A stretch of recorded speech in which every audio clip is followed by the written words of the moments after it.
The phone nearly slipped from my trembling hand as my sister Audrey delivered the news. "Rhonda, I need to remove you from the guest list. You're just not going to fit in with the crowd." Her words hit like physical blows. The beautiful engraved invitation mocked me from my kitchen counter, its gold lettering suddenly sinister. "But I'm your sister," I whispered. "Exactly," she replied coldly. "And you'd embarrass me. James's family is different. They're classy." I glanced at my bank statement, the $45,000 transfer to her account still processing. I never thought I'd be uninvited from my own sister's wedding, especially after everything I'd done for her. But maybe I should start from the beginning. I'm Rhonda, 32 years old, and until recently, the proud owner of Crafted Memories, a business I built from scratch in our small Midwestern town. Growing up, I was always the responsible one, 4 years older than Audrey, and practically raising her when our parents worked overtime at the factory. We didn't have much growing up. Mom and Dad worked honest jobs but struggled to keep up with bills. When I turned 16, I started waitressing at the local diner to help out. I remember buying Audrey's prom dress when my parents couldn't afford it, working double shifts for 2 months straight. She looked beautiful that night, twirling in front of the mirror in our shared bedroom. "You're the best sister ever, Ronnie," she'd said, using my childhood nickname. While I was practical, Audrey was always reaching for something more. She had this way about her, a charm that made people gravitate toward her. I admired that. I was the awkward one, more comfortable behind my crafting table than at social gatherings, but I never minded. I was proud of who I was and what I'd built. When Audrey got accepted to State University, our parents were devastated that they couldn't afford it. I was 22 then, and my small Etsy shop was starting to take off. "I'll help," I told them without hesitation. For 4 years, I paid her tuition, worked 3 jobs, and lived in a tiny studio apartment to make it happen. I wanted her to have opportunities I never had. After college, Audrey moved to the city, landed a job at a prestigious marketing firm, and started dating different men, each one seeming more polished than the last. Our phone calls became less frequent, her visits home rare, but I understood. She was building her life. Then came James Preston. The first time Audrey mentioned him, her voice had a different quality to it. "He's from the Preston family," she'd said, as if I should recognize the name. I didn't. Later, I learned they owned half the real estate in their city and had the kind of old money that came with connections, country club memberships, and expectations. When Audrey brought him home for Christmas last year, I noticed how she tensed whenever I spoke, how her eyes darted nervously when I told stories about our childhood. James seemed nice enough, quiet and polite, but there was a distance to him that made me uncomfortable. After they got engaged, Audrey asked me to go dress shopping with her. I was thrilled, thinking we were reconnecting. We spent the afternoon at an upscale bridal boutique, Audrey trying on gowns that cost more than my car. I was so happy for her, snapping pictures and offering opinions. Then James's sister Brooke showed up unexpectedly. Audrey's whole demeanor changed. "Who's this?" Brooke asked, eyeing me in my simple jeans and sweater. I extended my hand. "I'm Rhonda, Audrey's sister." Before I could finish, Audrey cut in. "Rhonda is an old family friend. She's known me forever." Her smile was tight, her eyes pleading. The boutique suddenly felt suffocating. "An old family friend?" I watched as Audrey and Brooke discussed lace patterns and veil lengths, excluding me from the conversation.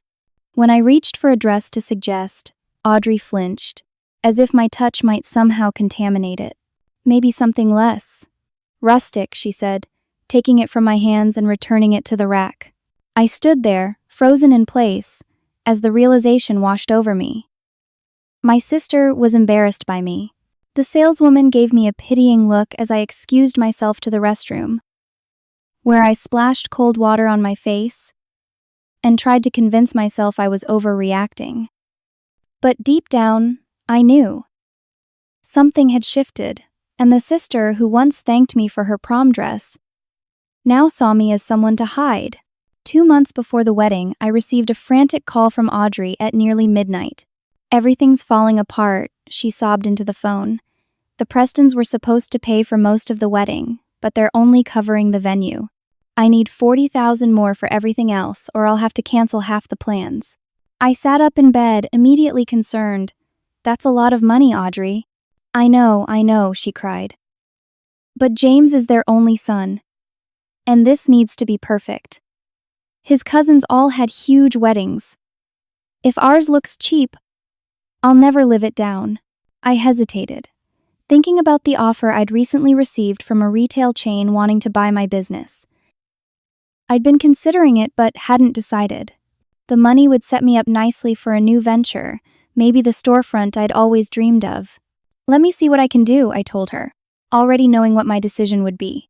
2 weeks later, I signed the papers selling crafted memories. The final amount came to $45,000 after taxes. I transferred it all to Audrey. This is a loan, right? My friend Tara had asked when I told her. You're getting this back? Of course, I'd said, though Audrey and I had never explicitly discussed terms. She was my sister. We didn't need paperwork. When I called Audrey to tell her the money was on its way, she squealed with delight. You're saving my life. I promise you'll be so involved in everything now. Wait until you see what I'm planning. For a few weeks, things were good. Audrey sent me pictures of flower arrangements, asked my opinion on menu options, and even suggested I might give a speech at the reception. I felt like I had my sister back, but then the distance returned, worse than before. My calls went to voicemail. My texts received brief, delayed responses. When I asked about bridesmaid dress fittings, Audrey went silent for 3 days before responding. Actually, James's mom thought the bridal party was getting too large. We had to cut back. I read the message twice, but I'm your sister, I typed back. I know, and I feel terrible, but we need to balance families, and James has 2 sisters. I set my phone down, a hollow feeling spreading through my chest. I wasn't just being excluded from the bridal party. I was being pushed out of the wedding entirely. One evening, while scrolling through social media, I saw a post from Audrey that made my blood run cold. It was a photo of her and James with his parents at what looked like a wedding venue. Cannot believe the generosity of the Prestons. They're giving us the wedding of our dreams. Feeling so blessed to be joining this amazing family. The caption was punctuated with heart emojis and wedding bells. I stared at the phone in disbelief. Not a single mention of my contribution. Not even a hint that anyone else had helped. According to this narrative, the Prestons were funding everything. My finger hovered over the comment button. I could correct the record right there, but something stopped me. This was Audrey's wedding, her special time. Maybe there was a reason she needed people to believe this version of events. I decided to ask her directly. When I finally got her on the phone the next day, I tried to keep my tone casual. Hey, I saw your post about the Prestons funding the wedding. A pause. Oh, it's just easier this way. Easier than what? Easier than explaining that my sister sold her little craft business to help out. Her voice had an edge I'd never heard before. No offense, but it looks better coming from them. They're known for being generous. It's expected. Little craft business. The words stung more than they should have. That little business had put her through college and was now funding her dream wedding. I see, was all I could manage. Don't be sensitive, Rhonda. It's just social media. It's not real life. But as the weeks passed, I began to wonder which version was real life to Audrey anymore. The sister I knew, or the woman desperate to impress the Prestons? I noticed Audrey had stopped tagging me in wedding updates altogether. When a mutual friend asked me about the upcoming event, she seemed surprised I had so few details. Then came the day I saw photos of Audrey's bridal shower on social media. An elegant affair with champagne towers and personalized gifts. I hadn't been invited. When I texted her about it, she claimed it had been last minute and small, despite the 30 women visible in the photos. It was at the local coffee shop that I ran into Sarah, Audrey's maid of honor and college roommate. Her face registered surprise when she saw me. Rhonda, how are you? I haven't seen you since. Gosh, I can't remember. We made small talk, and then Sarah said something that confirmed my worst fears. So, will you be coming in just for the day of the wedding, or staying the whole weekend? The Preston estate is gorgeous, in June. I forced a smile, still figuring out my plans. Well, I hope we get to catch up at the reception. It's been too long. I nodded, unable to speak past the lump in my throat. Sarah had no idea I wasn't even invited anymore. What exactly was Audrey telling people? The answer came a week later in the form of a group email about final wedding arrangements. I'd been included, probably by mistake. Among the details about accommodations and schedules was a note from Audrey to family members. Just a reminder that my sister Rhonda won't be attending due to her severe social anxiety. She has difficulty with large gatherings, so please don't mention her absence to the Prestons as it's a sensitive topic for our family. I read it 3 times, each word cutting deeper than the last. Social anxiety? I'd never had social anxiety in my life. I ran a business that required me to interact with people daily. I'd given presentations at craft fairs. I'd organized community events. This wasn't just exclusion anymore. This was fiction. I called Audrey immediately after reading the email. Social anxiety? Really, Audrey? I didn't even try to hide my anger. Rhonda. Her voice was eerily calm. You weren't supposed to see that, clearly. But I did. So now I'm wondering why you're telling our family. I have a mental health condition I don't have. She sighed, as if I were a child throwing a tantrum. It's easier than explaining the real reason. Which is what exactly? A pause. Do we have to do this now? I'm in the middle of something. Yes, we have to do this now, I insisted. I want to hear you say it. Another sigh. Fine. The truth is, you don't fit in with James's crowd. You don't know how to act around people like the Prestons. You use the wrong fork. You talk about your little craft projects. You wear those homemade clothes. It would be uncomfortable for everyone. Each word hit like a slap. Those little craft projects paid for your college education. And now they're paying for your wedding. And I'm grateful, really, she said, though she didn't sound it. But this wedding isn't just about us. It's about families coming together. The Prestons have a certain image to maintain. I'm trying to become part of that world. And I'd ruin that image? You wouldn't understand it. You've never cared about making the right impression. I almost laughed. No, I've been too busy caring about you. Look, she said, her voice softening in a way that felt calculated. Maybe we can get together after the honeymoon.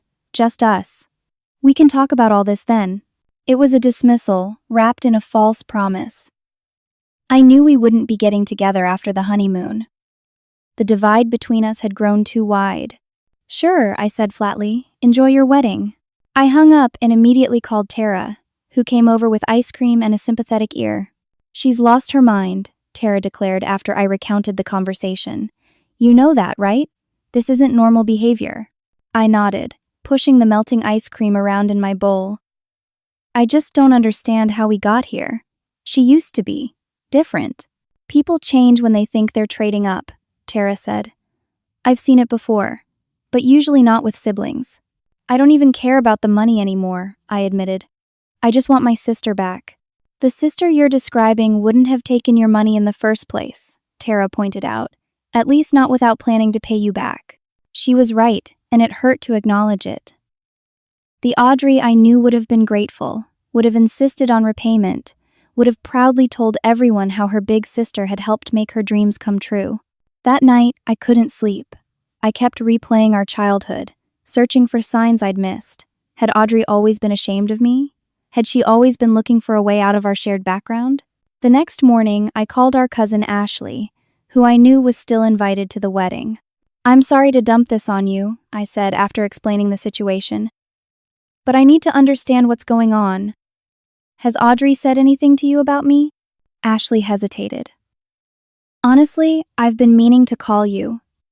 Something weird is happening with Audrey. At the bridal shower, she was telling stories about growing up that didn't sound right. What kind of stories? She told everyone your parents are retired executives who travel internationally consulting for Fortune 500 companies. I nearly choked. What? They worked at the same factory for 30 years and now live in the same house they've always had. They've barely left the state. I know, Ashley said, and there's more. She never mentions that you paid for her education. In fact, she barely mentions you at all. When someone asked about you, she changed the subject. A cold realization washed over me. Audrey wasn't just excluding me from her wedding. She was erasing me from her life story, creating a new narrative that fit better with the image she wanted to project. I don't know what to tell you, Ashley continued, but it feels wrong. Aunt Linda and Uncle Ray are such good people, and you've done so much for her. It's like she's ashamed of where she came from. After talking with Ashley, I decided to reach out to my parents. They lived 3 hours away and were planning to drive up for the wedding. Have you heard from Audrey lately? I asked my mom over the phone. Not much, Mom admitted. She's busy with the wedding, but we got the schedule in the mail. The ceremony is at 2. Did she tell you I'm not invited anymore? Silence. Then, what are you talking about, honey?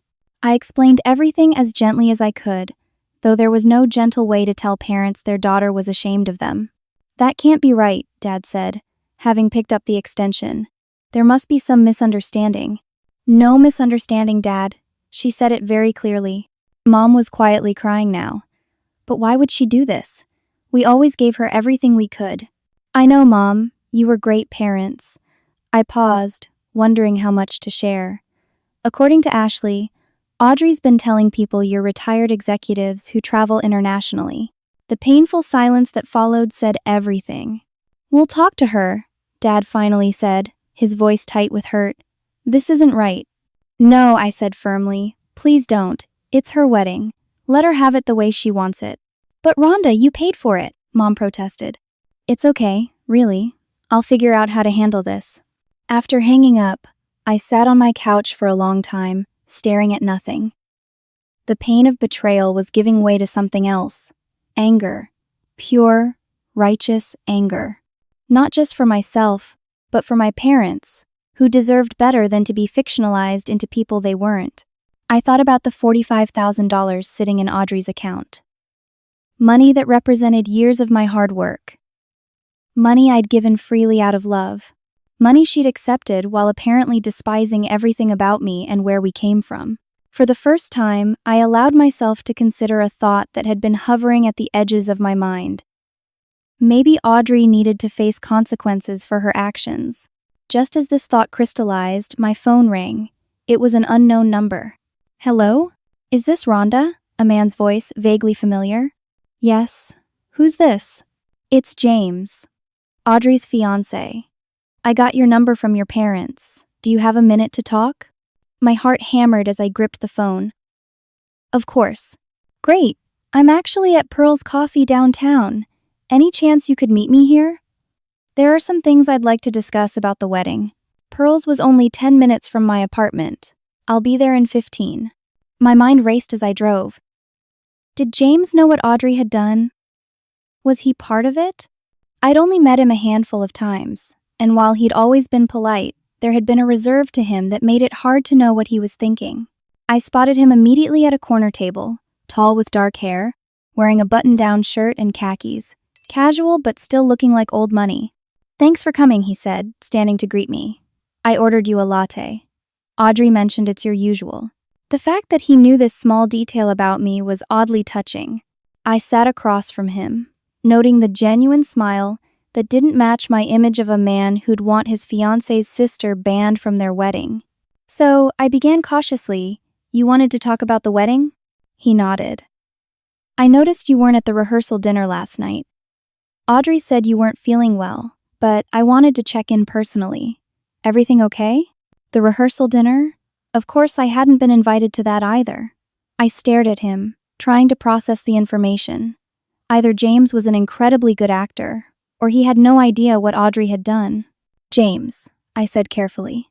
When was the last time you and Audrey discussed my role in the wedding? He looked confused. Your role? Well, you're her sister. I know you're not in the bridal party because of the numbers issue. But of course, you'll be sitting at the family table with your parents. I took a deep breath. James, Audrey uninvited me from the wedding 3 weeks ago.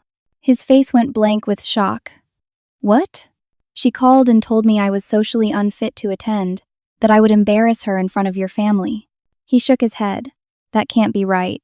There must be some misunderstanding. I'd heard those exact words from my father, the defense of someone who couldn't imagine a loved one doing something so cruel. I wish it were a misunderstanding. I pulled out my phone. I can show you the text messages. He held up a hand. That won't be necessary. I believe you. I just don't understand why she would do this. I hesitated. I'd come here ready to expose Audrey's lies, but facing James's genuine confusion, I felt a responsibility to tread carefully. James, there's something else you should know. Something about the wedding funding. His brow furrowed. What about it? My parents are covering the venue, and Audrey said her family was handling the rest. I almost laughed at the absurdity. Her family. That would be me. I sold my business to give Audrey $45,000 for this wedding. His face drained of color. Excuse me? My parents don't have that kind of money. Never have. I built a business from nothing, and I sold it to help Audrey have her dream wedding.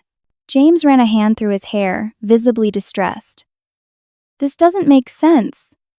Audrey told me your parents were covering their portion. She never mentioned you contributing anything. It gets worse, I said, feeling oddly calm now. According to our cousin, Audrey's been telling people our parents are retired executives who travel internationally. They worked in a factory their whole lives, James. They've barely left the state. He stared at me, then looked down at his untouched coffee. I don't know what to say. There's more, but I'm not sure you want to hear it. He met my eyes. I need to know everything.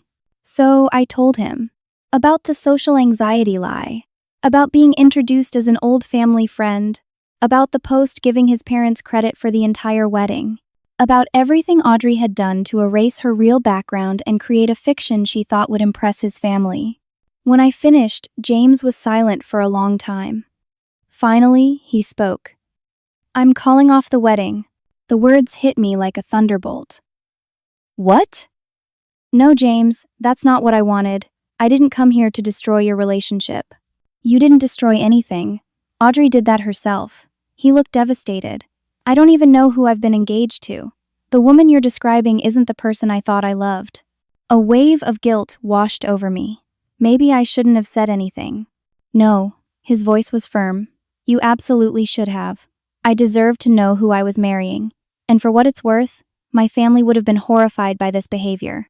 We don't care about what someone's parents do for a living. We care about honesty, integrity, and how people treat their family. I didn't know what to say. Part of me felt vindicated, but another part felt deeply sad. Despite everything, Audrey was still my sister. I didn't want to be responsible for ruining her life. Can I make a suggestion? I said finally. Don't call off the wedding yet. Talk to her first. Give her a chance to explain. He looked skeptical.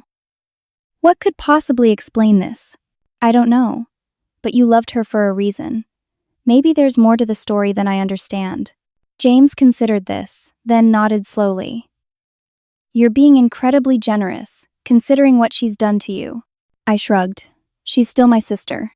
As we parted ways outside the coffee shop, James surprised me by pulling me into a hug. Whatever happens, he said, I want you to know that you would have been a welcome addition to our family. The words brought tears to my eyes. All this time, I'd been imagining his family as the stuck-up snobs Audrey had made them out to be. The irony was breathtaking. I spent the rest of the day in a fog, waiting for the fallout. Would Audrey call, raging at me for talking to James? Would the wedding really be called off? I jumped every time my phone buzzed. But no call came from Audrey. Instead, around 8 that evening, there was a knock at my door. I opened it to find my parents standing there, their faces drawn with sadness. Audrey called us, Mom said as I ushered them inside. She was hysterical. Said you met with James and told him terrible lies about us. About her? My stomach dropped. What? Dad looked pained. She said you've always been jealous of her, and now you're trying to ruin her wedding because you can't stand to see her happy. And you believe that? I asked, hurt beyond words. Of course not, Mom said quickly, but we needed to hear your side. I told them everything, showing them the text and emails to corroborate my story. By the end, Mom was crying again, and Dad looked older than I'd ever seen him. We raised her better than this, he said, his voice breaking. Maybe we spoiled her, Mom suggested. Maybe we should have been firmer. This isn't your fault, I assured them. Audrey made her own choices. What happens now? Dad asked. I don't know, I admitted. That's up to Audrey and James. As if summoned by his name, my phone rang. James again. I talked to Audrey, he said without preamble. She denied everything at first, then tried to paint you as the villain when I confronted her with specifics. Finally, when I told her I'd spoken to your parents directly, she broke down and admitted the truth. And? I hardly dared ask. The wedding is still on, but things have changed. I've made it clear that her behavior is unacceptable. She's agreed to come clean to my family about her background and your contribution, and you are absolutely invited to the wedding. I was stunned. James, I don't think that's a good idea. She clearly doesn't want me there. What Audrey wants isn't my only consideration anymore. This is about doing what's right. My family wants to meet you properly, and I want the chance to make this up to you somehow. After hanging up, I turned to my parents, who had been watching anxiously. The wedding's still on, and apparently I'm invited again. Are you going to go? Mom asked. I looked at them both, these good, honest people who had always done their best. People Audrey had been willing to fictionalize out of her life for the sake of appearances. Yes, I decided. I think I am. The day of the wedding arrived with perfect June weather, sunshine and mild temperatures with a light breeze. As I got dressed in my apartment, I second-guessed my decision to attend a dozen times. You don't have to do this, Tara said, sitting on my bed watching me apply makeup. No one would blame you for skipping it. I know, I smoothed my dress, a deep blue number I'd bought months ago when I still thought I'd be a welcome guest, but I need to see this through. The ceremony was being held at a historic church downtown, followed by a reception at the Preston family estate just outside the city. According to the revised schedule James had sent me, I was now seated with my parents in the front row on the bride's side. Do you think she'll speak to you? Tara asked. I have no idea. In the week since my meeting with James, I hadn't heard a word from Audrey. Not an apology, not an explanation, nothing. Well, if things get ugly, text me. I'll create a diversion so you can escape. I smiled at my loyal friend. What kind of diversion? I'm thinking fake heart attack, or I could release a bunch of doves. I haven't decided yet. Her joke eased some of the tension I'd been carrying. I'll be fine, really. The church was magnificent, all soaring ceilings and stained glass. I slipped into a pew near the back, not quite ready to claim my front row seat. And so people streamed in, guests in designer clothes and expensive jewelry, the kind of crowd Audrey had deemed me unworthy to join. I spotted my parents entering and waved them over. Mom hugged me tightly. Have you seen her? I asked. Mom shook her head.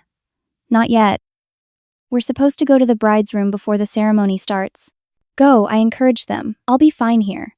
As they walked away, I noticed James's parents greeting guests near the front of the church. I'd never met them, but I recognized them from photos. They looked exactly as you'd expect old money to look, refined and understated in their elegance. To my surprise, James broke away from a conversation when he spotted me and came over. Rhonda, you came. He seemed genuinely pleased. I said I would. My parents would love to meet you. Do you mind? Before I could answer, he was leading me toward the distinguished couple. My stomach twisted with anxiety. These were the people Audrey thought would judge me for my background, my clothes, my mannerisms. Mom, Dad, this is Rhonda, Audrey's sister. Mrs. Preston smiled warmly and took my hands in hers. We're so glad you could make it. James has told us so much about you. Mr. Preston shook my hand firmly. Impressive what you've done with your business. James tells us you built it from scratch. I blinked in surprise. Yes, though I recently sold it. A successful exit is the mark of a true entrepreneur, he said with approval. I'd love to hear more about your next venture at the reception. They excused themselves to greet more guests, leaving me stunned. These were the people Audrey thought would look down on me? They seemed more impressed by my small business success than ashamed of my middle-class background. The organist began playing, signaling that the ceremony was about to begin. I made my way to the front row where my parents had saved me a seat. Mom squeezed my hand as I sat down. Did you see her? I whispered. Mom nodded, her expression troubled. She wouldn't really speak to us. Just said she was busy with last-minute details. The music changed, and the bridal party began their procession. James stood at the altar, looking handsome but tense. When Audrey appeared at the back of the church on our father's arm, a collective gasp went up from the guests. She was stunning in an elaborate gown with a cathedral-length veil, exactly the fairy tale bride she'd always wanted to be. Our eyes met briefly as she passed our pew. Her face remained carefully neutral, but I could see the tension in her jaw, the slight narrowing of her eyes. She hadn't wanted me here, and even now, she was barely tolerating my presence. The ceremony proceeded traditionally. Vows were exchanged, rings were placed on fingers, a unity candle was lit. I watched it all with mixed emotions, happy for Audrey achieving her dream, sad for the relationship we'd lost, angry still at her betrayal. When the minister pronounced them husband and wife, I applauded along with everyone else. But as the newlyweds processed back down the aisle, Audrey's gaze slid past me as if I were a stranger. Outside the church, guests mingled before heading to the reception. I overheard fragments of conversation. People marveling at the beautiful ceremony, speculating about the reception to come. The Prestons know how to throw a party, one woman said to another. I heard they spent a fortune on this wedding. I bit my tongue and moved away, looking for my parents. They were standing awkwardly near their car, clearly unsure about the reception. We're still going, right? I confirmed. Dad nodded. If you are, I am. I was past the point of turning back now. I'll meet you there. The Preston estate was everything I'd imagined and more. A grand colonial-style mansion set on acres of manicured grounds, with a massive tent set up for the reception. Fairy lights twinkled in the trees, and flower arrangements larger than my coffee table adorned every surface. $45,000 well spent, apparently. I found my assigned table near the front, where my parents were already seated along with some relatives from Audrey's side. Conversation was strained, everyone aware of the tension but trying to pretend otherwise. The bridal party was announced with great fanfare, and Audrey and James entered to enthusiastic applause. They shared their first dance, cut the elaborate 6-tier cake, and performed all the expected wedding rituals. Through it all, Audrey never once approached our table. She circulated among the other guests, laughing and posing for photos, the perfect bride receiving her due admiration. If she noticed the confused look some people gave her for ignoring her own sister, she didn't show it. I was picking at a slice of cake when James's father took the microphone for his toast. He spoke eloquently about family, commitment, and the joining of two lives. And then he said something that made the fork freeze halfway to my mouth. As many of you know, the Preston family has a tradition of helping our children establish themselves when they marry. We were prepared to do that for James and Audrey, but they surprised us with their independence. Audrey insisted on handling the wedding herself, as a point of family pride. Her contribution has made this wonderful celebration possible, and we're so impressed by her resourcefulness. My eyes shot to Audrey, who was looking fixedly at her plate. James, beside her, had gone rigid. Mr. Preston continued, oblivious to the tension. We welcome Audrey into our family with open arms, appreciating her strength, her determination, and her honesty. Honesty. The word hung in the air like a challenge. I looked around the room at the extravagant decorations, the premium open bar, the gourmet food stations.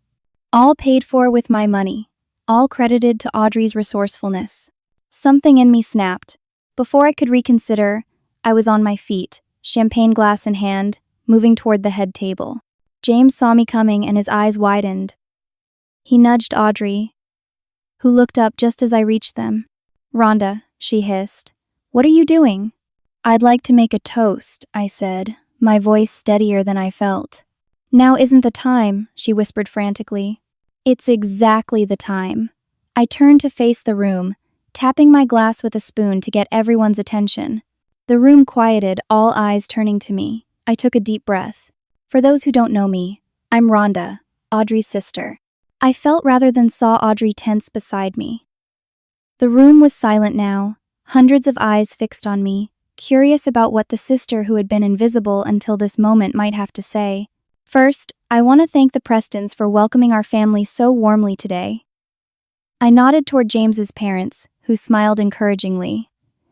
And I want to congratulate James and Audrey on their beautiful wedding. I paused, feeling the weight of my next words. This was the moment I could either maintain the polite fiction or speak my truth. Audrey must have sensed my hesitation because she reached for my arm, her fingers digging into my flesh. "That's enough, Rhonda," she whispered urgently. "Sit down." I gently removed her hand. "I have something important to say, and I think everyone should hear it." Turning back to the crowd, I continued, my voice growing stronger. Family has always been the most important thing to me. When our parents worked overtime at the factory to make ends meet, I stepped in to help raise Audrey. When she got accepted to college, but we couldn't afford it, I worked 3 jobs to put her through. And when she called me 2 months ago, desperate because her wedding plans were in jeopardy due to budget constraints, I didn't hesitate. The room was utterly silent now. I could feel the tension radiating from Audrey. I sold my business, Crafted Memories, a company I built from nothing over 8 years, and gave Audrey $45,000 to create this fairy tale you're all enjoying today. A wave of murmurs swept through the crowd. James's mother's hand flew to her mouth in shock. Mr. Preston's brow furrowed in confusion. "I did it because that's what family does," I continued. "We support each other. We celebrate each other's dreams. We don't pretend to be something we're not." I turned to look directly at Audrey, whose face had drained of color. "We don't erase the people who made our success possible. We don't fabricate stories about our background to impress others. And we certainly don't uninvite our sister from our wedding for being socially unfit, especially after she's sold her livelihood to pay for it." Audrey's eyes filled with tears of rage or shame, I couldn't tell which. "Stop it," she hissed. But I was beyond stopping now. 3 weeks ago, Audrey called to tell me I was no longer welcome at this wedding because I would embarrass her in front of the classy crowd. That my clothes, my mannerisms, my very existence might reflect poorly on her new image. Gasps echoed through the reception hall. I saw James's mother press a hand to her heart, looking stricken. My own parents sat frozen at their table, my mother wiping tears, my father's face a mask of grim validation. "She told our family I couldn't attend because I had social anxiety," I continued, my voice cracking slightly. "She told James I was sick the night of the rehearsal dinner. She told his family that her parents are international executives, not the dedicated factory workers who sacrificed everything to give us a good life." I paused, taking in the sea of shocked faces. I'm not sharing this to ruin Audrey's day. I'm sharing it because the truth matters. Because our real background isn't something to be ashamed of. Because my parents deserve respect, not fiction. And because I deserve to be acknowledged, not erased. I raised my glass higher. So, here's my real toast. To honesty, to remembering where you come from, and to family. The real kind, that loves you for who you are, not who they wish you would be. I took a sip from my glass, and then set it down on the table with a finality that seemed to echo in the stunned silence. For a moment, no one moved or spoke. Then James stood up beside me, placing a hand on my shoulder in silent support. "What Rhonda has said is true," he announced, his voice carrying across the room. "I only learned of it myself a week ago. Audrey and I have had difficult conversations about it. I had hoped she would address this herself today." He looked down at Audrey, who sat rigid in her chair, tears streaming down her face now. "I believed we had an agreement about honesty going forward. I'm disappointed that hasn't happened." Mrs. Preston recovered her composure first, rising from her seat with the grace of someone accustomed to managing social crises. "I think we should give the bride and groom a moment," she suggested to the crowd. "The band will continue playing, and please enjoy the wonderful food and drink." On cue, the band struck up a lively tune, and the spell was broken. Guests began talking among themselves, some casting curious glances our way, others politely pretending to focus on their meals. Mr. Preston approached us, his expression grave. "I think we need to speak privately," he said, gesturing toward the house. "All of us." I followed him, along with James, Audrey, Mrs. Preston, and my parents, who had joined us looking shell-shocked. We ended up in a wood-paneled study that looked like something from a movie, with leather chairs and bookshelves lining the walls. As soon as the door closed, Audrey rounded on me. "How could you?" she spat. "How could you humiliate me like that on my wedding day?" "Humiliate you?" I repeated incredulously. "You uninvited me from your wedding after I gave you everything I had. You lied about our parents. You erased me from your life because you were embarrassed by us. And you're asking how I could humiliate you?" "Audrey," Mr. Preston interrupted, his voice firm but not unkind. "Is what your sister said true? About the money? About uninviting her?" Audrey looked trapped, her eyes darting between her new father-in-law and her husband. "It's more complicated than that. Did you or did you not tell Rhonda she couldn't come to the wedding because she would embarrass you?" James pressed. Audrey's silence was answer enough. "And did you accept $45,000 from her to pay for this wedding?" Mrs. Preston asked. A small nod. "And then tell us that you were handling it yourself, as a point of family pride?" Mr. Preston added. Audrey's shoulders slumped. "Yes," she whispered. The admission seemed to deflate her, and for the first time, I saw a glimmer of the sister I'd once known, vulnerable and lost beneath the polished exterior she'd constructed. "I don't understand," Mrs. Preston said, genuine confusion in her voice. "Why would you do this? We never cared about your background. We loved you for making James happy." "You say that," Audrey replied, a hint of bitterness in her tone. "But you don't know what it's like. The looks, the questions, the way people change when they find out you're not one of them." "What people?" Mr. Preston asked. "Not us. We've never judged anyone based on where they come from. Your friends, your social circle, they all grew up with money, with connections, with the right schools, and the right vacations, and the right everything." Audrey's voice rose. "I was terrified of not fitting in, of being found out as an imposter." "So you decided to become an actual imposter instead?" James asked, his voice tinged with sadness. "Creating fictional parents and cutting out your sister who literally funded our wedding?" "I panicked," Audrey admitted. "When the wedding planning started, everything snowballed. One small lie led to another. And then I couldn't go back without revealing everything. And yes, I was ashamed of where I came from. I wanted to be someone else, someone worthy of the Preston name." My father, who had been silent until now, stepped forward. "You've never had anything to be ashamed of, Audrey. Your mother and I worked honest jobs. We gave you and Rhonda everything we could. And when we couldn't give more, Rhonda stepped in. What about that isn't worthy?" Audrey had no answer, just more tears. "I think," Mrs. Preston said after a moment, "that we need to return to our guests. This is still a wedding, after all. But Audrey, when you return from your honeymoon, we'll be having a longer conversation about honesty and family values." She turned to me. "Rhonda, I can't express how sorry I am for what you've experienced. Please know that you are welcome in our family, exactly as you are." As everyone filed out of the study, James hung back. "Thank you," he said quietly. "For what? For telling the truth?" I needed to see how Audrey would handle this. Her response tells me everything I need to know about the work ahead of us. He sighed heavily. "I love her, but I can't build a life with someone who lies about the fundamentals." "Will you be okay?" I asked, genuinely concerned for him. "Eventually. We have a lot to work through." Back in the reception, the party continued, though I noticed curious glances and whispered conversations as I walked by.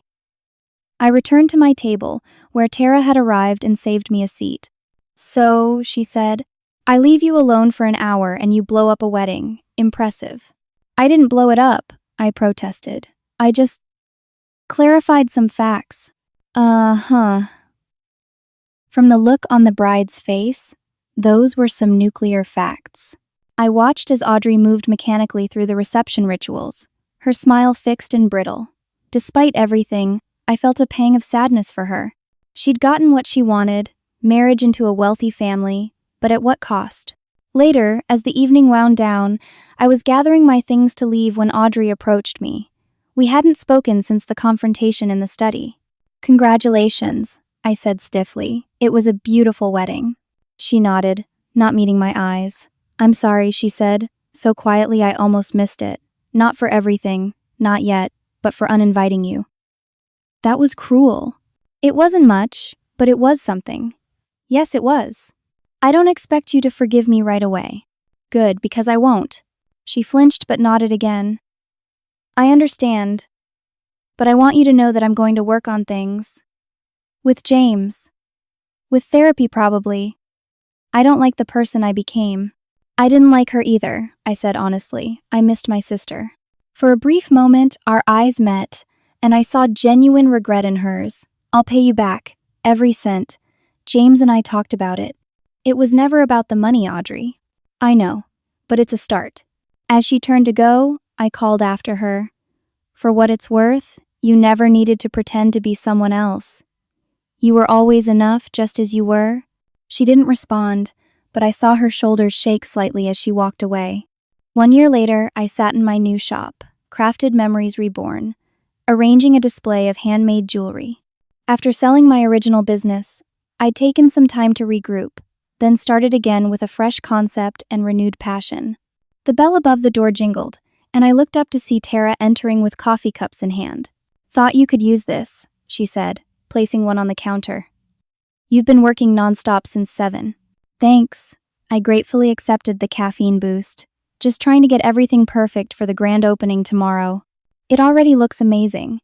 Tara surveyed the shop, which was indeed coming together beautifully. Handcrafted items from local artisans filled the shelves, along with my own creations. The space was warm and inviting, exactly as I'd envisioned. I can't believe how much has changed in a year, I mused, taking a sip of coffee. And it truly had been a year of transformation. After the wedding, I'd spent weeks processing my feelings, sometimes angry, sometimes sad, always resolving to move forward with dignity. I'd used some of my remaining savings to rent a small commercial space and slowly rebuilt my inventory, focusing on sustainable materials and supporting other local crafters. Surprisingly, one of my early supporters had been Mr. Preston.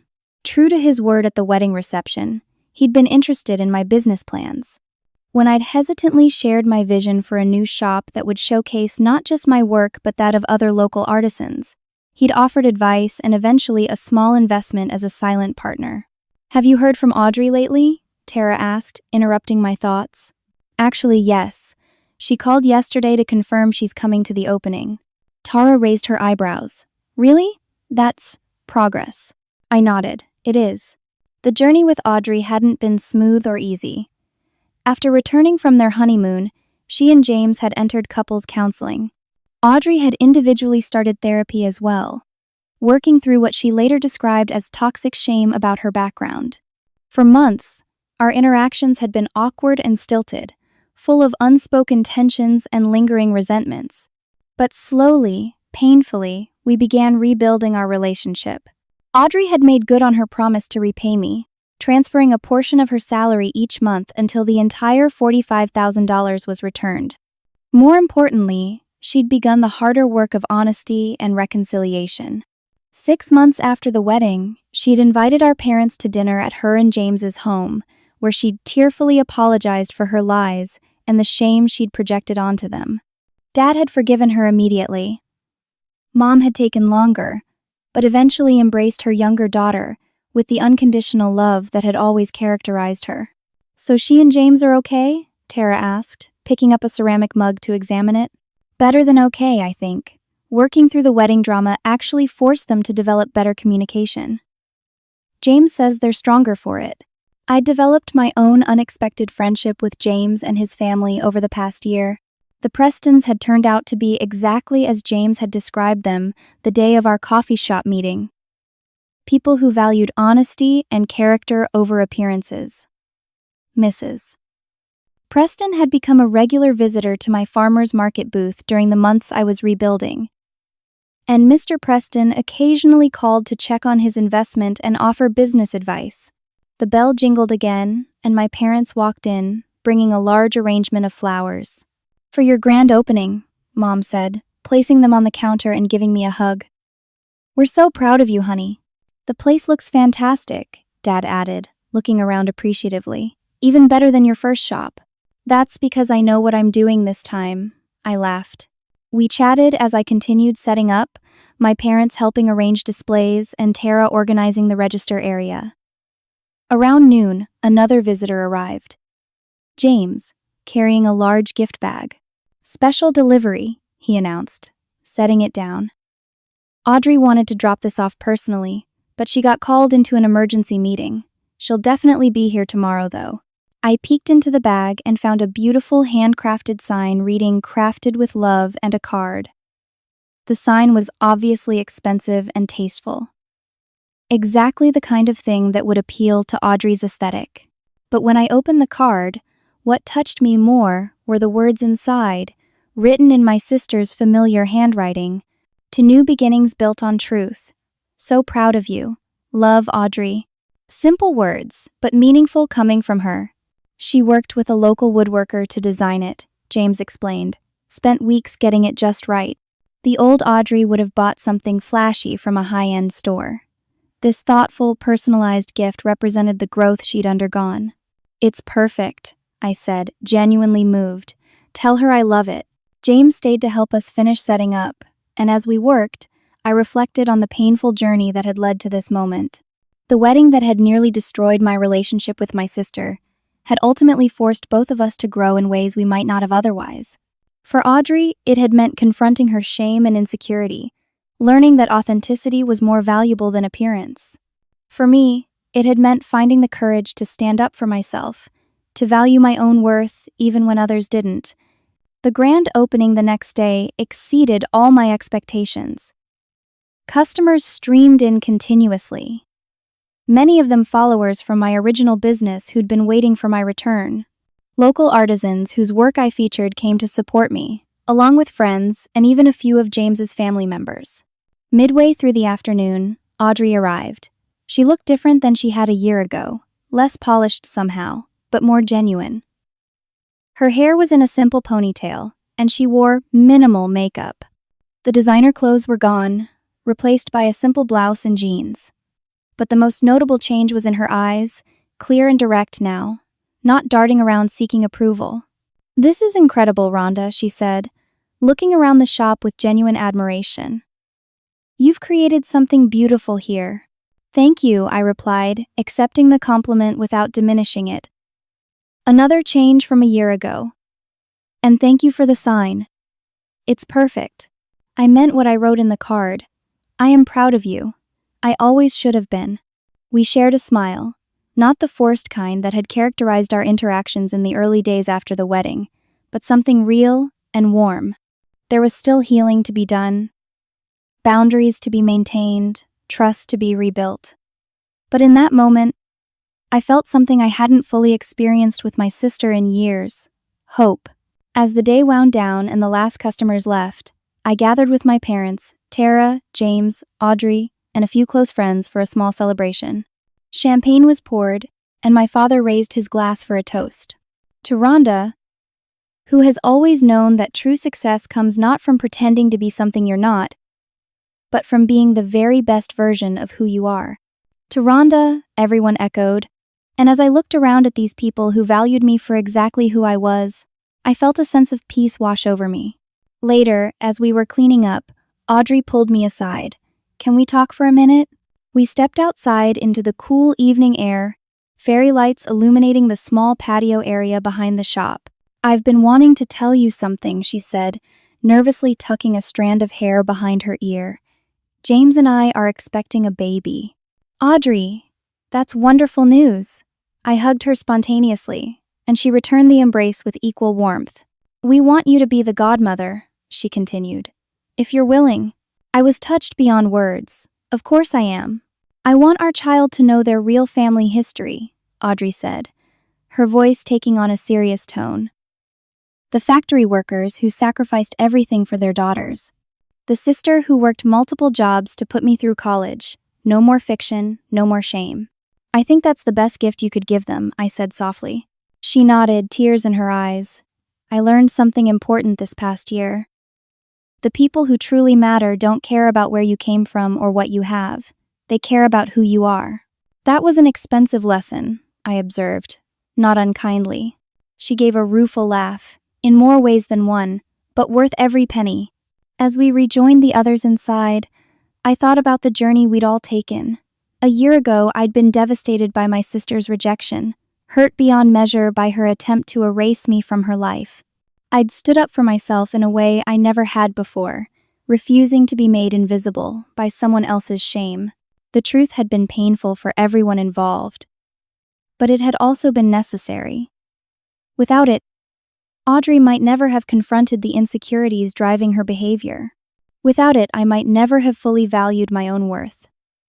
Without it, our family might have continued in a web of polite fictions rather than honest connection.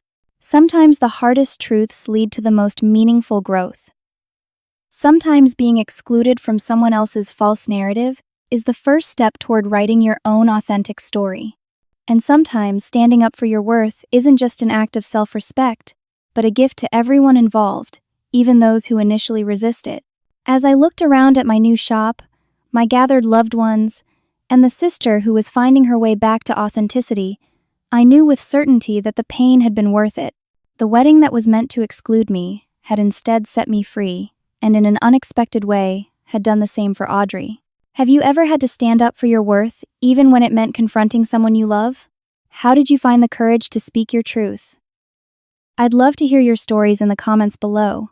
If this resonated with you, please like and subscribe to hear more stories about finding strength through difficult family situations. And don't forget to share with someone who might need to be reminded of their own worth today. Thank you for listening to my journey. And remember, your true value never depends on anyone else's recognition of it.